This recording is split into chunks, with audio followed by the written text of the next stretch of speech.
If you ask almost anyone in the world to name a fast food brand,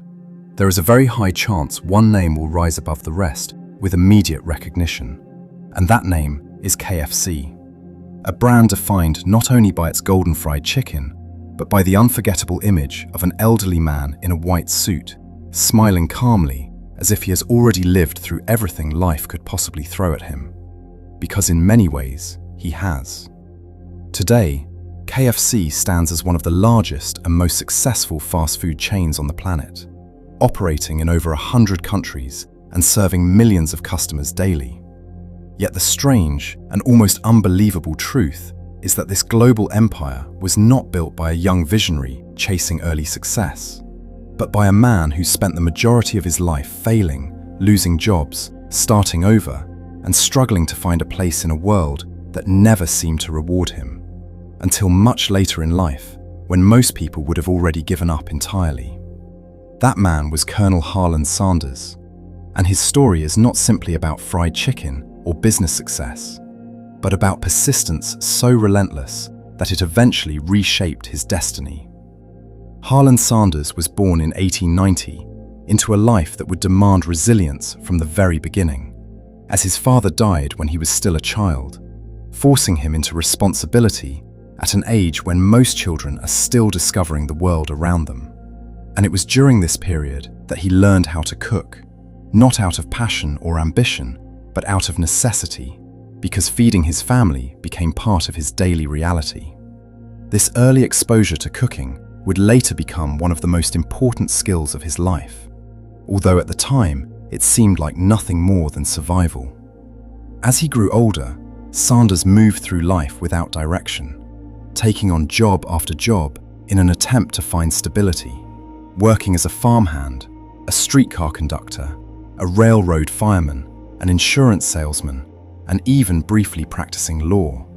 only to lose that position after a violent argument in court, which perfectly reflected the instability that seemed to follow him everywhere. One opportunity after another slipped through his hands, and by the time he reached his 40s, there was still no clear sign that his life would amount to anything extraordinary. However, life has a way of changing direction when least expected. And for Sanders, that turning point came in the 1930s, when he began running a small service station in Kentucky, a modest roadside location where travelers would stop to refuel their cars during long journeys across the country. And while this might have seemed like just another ordinary job, Sanders noticed something that others overlooked, which was that travelers were not only in need of gasoline, but also in need of food, especially food that was quick, satisfying, and comforting after hours on the road. Recognizing this opportunity, Sanders began cooking meals for customers right there at the service station, offering simple dishes such as ham, biscuits, and eventually fried chicken, which quickly became the highlight of his menu. Not because it was new or revolutionary, but because it was prepared with care, consistency, and an understanding of flavor that made it stand out. Despite its growing popularity, fried chicken at the time had a major limitation, which was the amount of time it took to prepare, as traditional methods required slow cooking that was impractical for customers who were in a hurry. And this is where Sanders' curiosity and persistence began to transform his situation. Because instead of accepting this limitation, he began experimenting with different cooking techniques in search of a faster and more efficient method,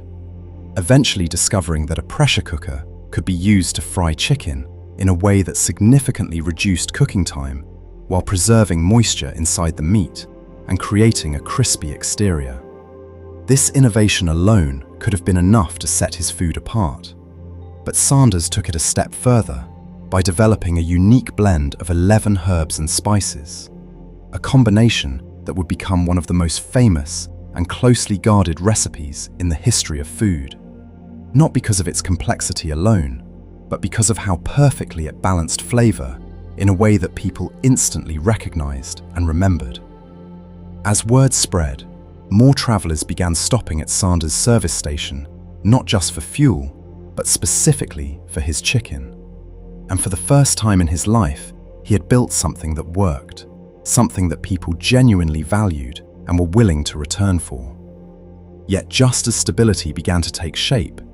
everything changed once again when a new highway was constructed that diverted traffic away from his location,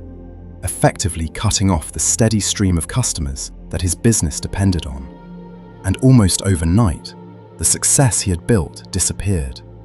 leaving him at the age of 65 with a failing business. At this point, most people would have accepted defeat, considering their age and circumstances as reasons to stop trying. But Sanders made a decision that would define the rest of his life, choosing not to give up, but instead to take his most valuable asset, his chicken recipe, and turn it into an opportunity by traveling across the country, visiting restaurant owners and offering them a simple deal, which was that they could use his recipe in their kitchens in exchange for a small payment per chicken sold. This approach, which would later be recognized as a form of franchising, was incredibly difficult in its early stages because Sanders faced rejection after rejection, with hundreds of restaurant owners refusing his offer, dismissing both the idea and the man presenting it. Yet he continued without hesitation, driven by a belief in his product that outweighed every rejection he encountered. Eventually, persistence began to pay off, as a few restaurant owners agreed to try his recipe. And as those early partnerships proved successful, more followed, creating a ripple effect that slowly expanded into a network of restaurants using Sanders chicken. And as the number of locations grew, so did the recognition of the brand, which became known as Kentucky Fried Chicken, or KFC, a name that would soon carry global significance. Sanders himself became the face of the brand, embracing his identity with the white suit, black string tie, and friendly demeanor that made him instantly recognizable, turning himself into more than just a founder, but a symbol of trust, quality, and authenticity. By the 1960s, KFC had grown into a national phenomenon and eventually an international one, as the brand expanded across continents, adapting to different cultures while maintaining the core identity that made it successful. And although Sanders eventually sold the company for millions of dollars, he remained closely associated with it, continuing to represent the brand and its values, even as it grew beyond anything he could have imagined when he first began cooking at his service station. Today, KFC stands as a global powerhouse, but what makes its story truly remarkable is not the scale of its success, but the timing of it. Because unlike most narratives that celebrate early achievement, this one is defined by late success, by the idea that failure is not final, and that persistence can carry a person through decades of uncertainty before finally leading them to something meaningful. Sanders' journey challenges the belief that success must come early, showing instead that it can arrive at any stage of life for those who refuse to stop moving forward. And perhaps that is the real lesson hidden within the strange origin of KFC. Because beyond the fried chicken, beyond the global recognition, and beyond the business empire itself, the story reveals something far more powerful, which is that resilience, belief, and the willingness to continue despite repeated failure can eventually transform even the most unlikely beginnings into something extraordinary.